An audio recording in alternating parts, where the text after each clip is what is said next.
복음에 대해서 열정을 가진 사람이 복음의 일꾼이 되는 것입니다. 많이 배운 사람이 복음의 일꾼이 되는 것이 아닙니다. 성경의 지식을 많이 소유한 사람이 복음의 일꾼이 되는 게 아니에요. 또 재산이 많아서 복음을 전할 때 확실한 재적 후원자가 되어야만 복음의 일꾼이 되는 것도 아닙니다.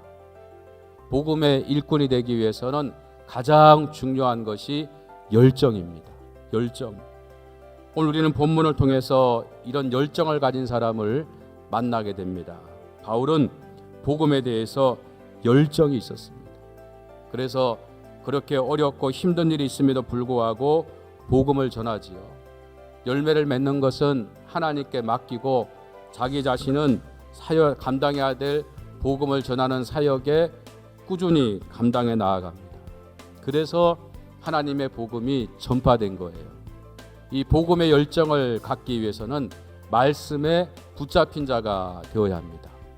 히브리서 4장 12절에 보면 하나님의 말씀은 살아있고 활력이 있어 좌우의 날선 어떤 검보다 예리하여 혼과 영과 및 관절과 골수를 찔러 쪼개기까지 하며 또 마음의 생각과 뜻을 판단하나니 라고 했습니다. 하나님 말씀은 살아있는 말씀입니다. 하나님 말씀은 운동력이 있습니다. 그래서 오늘도 복음의 역사는 다른 것이 아니라 이 하나님의 말씀을 통하여 이어져 나갈 줄로 믿으시기 바랍니다. 하나님께서는 말씀을 가까이 하는 자들에게 말씀에 붙잡힌 은혜가 있게 하시고 그런 자를 통하여 당신의 구원의 유일한 방법은 예수가 그리스도이심을 전하게 하시는 것입니다. 여러분, 여러분들의 복음에 대한 열정이 말씀에 붙잡히는 사람으로 나타날 수 있기를 주님의 이름으로 축원합니다. 복음의 열정에 사로잡히면 우리 모든 성도가 동역자가 되는 것입니다. 마음을 함께 할 수 있고 뜻을 함께 할 수 있는 사람들과 기꺼이 한 마음이 되어서 함께 사역하는 것입니다. 디모데, 실라, 아굴라, 브리스길라의 조력을 받아서 더 많은 사람들에게 바울은 복음을 전하게 되었습니다.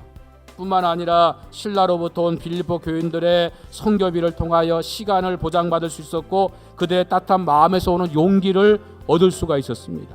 이와 같이 복음에 열정이 있는 사람은 혼자 사역을 감당하는 것이 아니라 함께하는 것입니다. 그래서 복음이 더 효과적으로 전파되는 거예요. 우리가 복음의 열정을 가지고 나아갈 때에 하나님 우리 교회를 통해서 하나님 위대한 일을 이루게 하실 줄로 믿습니다. 여러 가지 상황은 힘들고 어려운 때이지만 우리가 이 열정을 회복해야 돼요. 주님을 뜨겁게 사랑해야 돼요. 말씀에 붙잡혀야 돼요. 말씀에 붙잡히면 예수가 그리스도시다 그것을 증거하지 않을 수 없어요. 이 복음의 열정으로 무장을 하고 하나님께서 우리 교회를 통해서 복음의 위대한 역사를 이루어가게 하실 줄로 믿으시기 바랍니다. 이 일에 우리 모든 성도가 하나가 되어 끝까지 순종하시기를 주님의 이름으로 간절히 축원합니다.